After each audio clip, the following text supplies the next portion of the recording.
திட்டம் தமிழக அரசால் நடத்தப்பட்டு வருகிறது. இந்த திட்டத்தின் கீழ் இளைஞர்களுக்கு இலவசமாக திறன் மேம்பாட்டு பயிற்சி வழங்கப்பட்டு வருகிறது. இந்த திட்டத்தின் கீழ் பயின்ற பலரும் வேலையின்மையை சந்தித்து வருவதாக புள்ளி விவரங்கள் மூலம் தெரியவந்துள்ளது.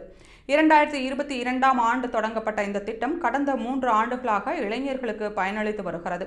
இந்த நிலையில் ஆரம்ப காலகட்டத்தில் இந்த திட்டத்தால் கிடைத்த பயன் காலப்போக்கில் வெகுவாக குறைந்துள்ளது.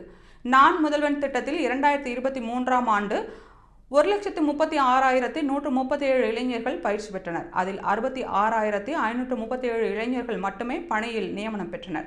மீதமுள்ள 68,600 இளைஞர்கள் பணி நியமனம் பெறவில்லை. அதேபோல 2024ஆம் ஆண்டு நான் முதல்வர் திட்டத்தின் கீழ் பயிற்சி பெற்ற 36,584 இளைஞர்களில் 8,517 இளைஞர்கள் மட்டுமே பணி நியமனம் பெற்றிருக்கின்றனர். 2025ஆம் ஆண்டு இதுவரை 11,865 இளைஞர்கள் பயிற்சி பெற்ற நிலையில் 796 இளைஞர்கள் மட்டுமே பணி நியமனம் பெற்றுள்ளனர். மீதமிருக்கும் 11,069 இளைஞர்கள் பணி நியமனம் பெறவில்லை என்பது தெரியவந்துள்ளது. நான் முதல்வன் திட்டத்தில் 3 ஆண்டுகளில் மொத்தம் 1,83,586 இளைஞர்கள் பயிற்சி பெற்று 75,850 இளைஞர்கள் மட்டுமே பணி நியமனம் பெற்றுள்ளனர். தமிழக அரசின் நான் முதல்வன் திட்டத்தில் பயிற்சி பெற்று கடந்த 3 ஆண்டுகளில் 1,07,736 மாணவர்கள் பணி நியமனம் பெறவில்லை என்பது அம்பலமாகியுள்ளது.